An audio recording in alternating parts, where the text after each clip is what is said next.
I always loved my cat, Socks. We got her when I was 8, a sleek black kitten with piercing yellow eyes that seemed to see right through you. From the moment I saw her, I felt a connection. Socks was more than just a pet. She was my best friend. But over the years, strange things started happening, things I couldn't explain. It began with little things. Socks would disappear for hours, only to reappear in places I was sure I had checked. At night, I'd sometimes wake up to find her sitting on my chest, staring at me with those unblinking eyes. It always felt like she was studying me, trying to understand something. One night when I was 13, I woke up to a soft noise. My room was dark, but I could see Socks sitting by the window, her eyes glowing faintly. She was making a strange, low growling sound. I'd never heard her make that noise before. It sent chills down my spine. I sat up and whispered her name. Socks? She turned to look at me, but something was different. Her eyes were too bright, almost like they were glowing from within. I reached out to her, and she backed away, growling louder. I felt a cold wave of fear wash over me. This wasn't my cat.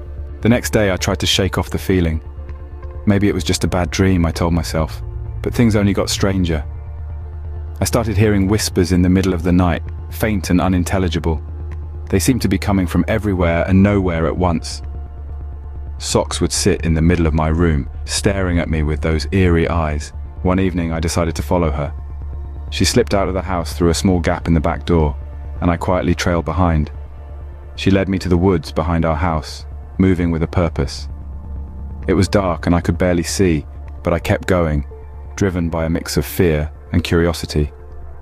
We reached a small clearing and Socks stopped. She sat down and looked at me, her eyes glowing brighter than ever. The whispers grew louder, filling my head. I felt dizzy, like the ground was shifting beneath my feet. Suddenly, Socks stood on her hind legs. Her body started to change, stretching and twisting into something unrecognizable. I watched in horror as she transformed into a shadowy figure, still with those glowing, yellow eyes. The whispers turned into a chorus of voices, speaking in a language I couldn't understand. The figure spoke. Its voice a low, raspy whisper that seemed to come from everywhere at once. You have seen too much, Daniel. You should not have followed. I tried to run, but my feet wouldn't move. I was rooted to the spot, paralyzed with fear. The figure moved closer, its eyes boring into mine. Socks? I managed to whisper, my voice trembling. The entity tilted its head, almost amused. Socks was never real. She was merely a vessel, a way to watch over you. I felt a surge of cold terror. Why? Why me? The entity's eyes glowed brighter, and the whispers around us grew deafening. You are special, Daniel. You have a gift, and I have been sent to guide you. I wanted to scream to escape, but I couldn't move. The shadows around the entity seemed to grow, enveloping me in darkness. I closed my eyes, praying it was just a nightmare.